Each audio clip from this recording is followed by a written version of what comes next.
Guys, how are we getting on today? So first of all, I just wanted to say welcome to the series. And I think before we're getting started anyway, I just want to share a little bit about me, about my own personal journey, my story, and my challenges that I've kind of been throughout my life, and kind of what's led me to what I do now today. So like in focused on helping men build confidence, build self-esteem, helping them become fitter and stronger. I just really wanted to kind of share with you the struggles that I've kind of had with those areas. I suppose my kind of journey started off right when I was as young as I can remember. Like I was always this quiet, shy little kid, and I actually hated myself for it. I remember like there was times where I'd sit down and be kind of might be around a group of people and be chatting and be getting cold sweats, be getting so uncomfortable, getting really bad social anxiety, and I really kind of hated the person I was. I really struggled with that. I found it really, really hard. I found it really hard to make friends. I found it really hard to kind of connect with people. I just felt like I didn't never knew what to say when I was actually trying to speak to people. So for me, that was a really tough kind of start for myself because it kind of damaged my own self-esteem. It damaged my own confidence before I even started moving forward throughout my life. So kind of during my school years then, my parents separated. That hit me pretty bad, put me into a bit of pretty bad place. During school, I was still this kind of quiet, shy kid. And for me to kind of stand out and make myself kind of be seen and kind of draw attention, I used to always get myself in trouble. There was times I was drinking in school, I was smoking in school, I was even taking drugs in school. Um, so for me, it was like a way to make myself look cool or trying to make the other people say, "Oh, he's actually all right." Because I found it really hard to express myself. I found it really hard to be able to actually speak to people. So that was kind of the start of my journey where I was at. When I was around maybe 18, got kicked out of home, had a huge blow up with my mother and her partner, which led to all my clothes being thrown to a bag, thrown out the door, and I was told go. Um, so from that stage, I went and lived with my dad. Didn't have a huge, strong relationship with him, but I went to stay with him anyway. And not long after that, I ended up moving to Spain. Now, during this time, I still wasn't speaking to my mother. I was still kind of this quiet kind of kid who I was. And so when I went over to Spain, I went over there with a girl I was going out with at the time. So I moved over to Spain. The idea was to kind of stay there for summer, see how we get on over there. Ended up staying there for 3 years, kind of on and off for 3 years. So during that time, I was drinking a lot. I was living off shitty food. And I was just kind of living it up, really. But separated with the girl I originally went over there at, and then kind of ended up falling into a relationship which ended up in an abusive relationship. So first it was more kind of mental abuse and then it became more physical abuse. So for me, I put up with it. I felt like I was kind of being mentally tortured. Again, I was still drinking every day. I was still eating fast food. I was taking loads of drugs. I was in a really really bad place. So this time and at that time as well, I still wasn't speaking to my mother. We didn't speak to actually for about 3 years. Um, didn't really have close friends. So I was in this hole really. And it got so bad at one stage that I just felt I couldn't take it anymore. And before I knew it, I found myself sitting in the bathroom um, and had a blade in my hand, and I was literally running that blade across my wrist. And I was trying my best to cut into the wrist. I was trying to, I just couldn't take the pain anymore. I had so much going on inside my head. I couldn't understand any emotions and feelings. I didn't know how to deal with them. I had no one to speak to, and I just felt this was the only way to get rid of all the pain and everything that was being built up inside me. But as I was trying to cut my wrists, thoughts, my brother and sister came into my head, and I was like, I really can't do this to them. Um, as much as I want to get rid of the pain, I couldn't even think about putting that pain on top of them. So I kind of left it at that.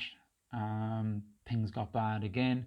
I think I tried to cut my wrist another time as well, and then I tried to hang myself as well on top of that. They were kind of all separate occasions. So for me, it wasn't about, when I look back and it wasn't about trying to end my life. I was really crying out for help. I wanted to support. I wanted to get away from that pain. That's really what I was looking for. So at that time as well, For some reason, my boss said to me one day, he goes, "Oh, do you want to come to the gym?" Now, he knew I was someone that was drinking all the time, I was smoking, I was living off shitty food and everything. I wasn't really a gym goer. So I said, you know what, fuck it, I'm going to go. And ever since that day that I went, something just clicked inside me.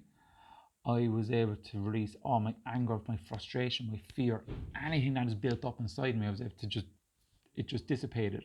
It just disappeared from me, and it made me feel alive again. It made me kind of realize that, there is a hope for me finding a direction and moving forward again. So I kept up the training. I was there nearly 7 days a week, still eating shit and I was still drinking and smoking and all that kind of stuff as well. But that didn't matter because I'd taken that very first step to get me moving forward. So eventually I kept that up. I eventually gave up smoking and stuff. Slowly started changing my eating habits. Ended up moving back home, back to Ireland again, and repaired my relationship with my mother and her partner. And we've got an absolute incredible relationship now. It's unbelievable. Um, but I kept with it. I kept into my routine. I started to work on myself more, started to learn a bit more about healthy eating and the importance of it. And it started to really drastically improve the way I felt about myself as well. Because for a long time I was this kind of chubby kid, shy, everything, hated myself, hated how I looked, and I just kind of felt embarrassed of how I looked and I felt embarrassed about the person I seen back in the mirror. So for me, taking on that journey and actually starting to see little changes in myself, it really gave me that bit of a boost in self-confidence and in my own self-esteem, really. So a couple of years after that, moved off to Australia. Again, went to go over there for a year, ended up staying over there for 7 years. And while over there, I got into the fitness fitness industry, set up my own fitness business over there, was doing really, really well. Was going out with someone over there. We ended up getting married, a whole lot. So life was really good over there. Had a thriving business, had like my dream motorbike. It was like 5 minute walk to Bondi Beach, down there surfing in the evenings. Just living it up really. It was pretty cool. Loved it over there. But just as things picked up like that, my life flipped upside down again. And it was really, what happened was that while over in Australia, my partner at the time, she kind of got her dream job in New York. So we said, you know what, let's move to New York and let's see how we get on over there. And our relationship was a bit dodgy just before we left. And I was kind of thinking maybe this would kind of bring us back together, make us stronger, whatever. But over there, straight away, kind of in the first week, I was going, what the fuck am I doing back here? Like, why am I living in a huge city when I just came from living on Bondi Beach, which was just unbelievable over there. So living in this big, massive city, didn't know anybody. She started working. I was just sitting on my Todd going, what the fuck am I going to do now? So I was doing a bit of training and stuff like that and kept it up, tried to promote myself to get some personal training clients and stuff. But really in the back of my head, I just hated being there. It just was not for me. So myself and her fell apart. When we went to Australia, or when we left Australia as well, obviously I had to sell everything, got rid of everything we had, including my business. When I was in New York, basically spent every penny. All my savings went because I was over there for 3 months, couldn't work or anything. So all savings, everything gone. Before I knew it, separated, and I'm back home in my mother's house. And I'm going, what the fuck just happened there? So it has been a roller coaster of ups and downs and challenges. But one thing I've really learned is that you need to focus on strengthening your mindset. You need to focus on the direction you want to go. So when I came back to Ireland, I could have let that really dwell on me. I could have let it really eat into me. But I was able to actually move past it pretty quick.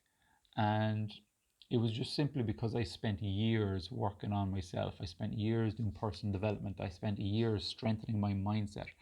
That what I've realized is that we have different directions that we can go no matter what the situation ever pops up for us.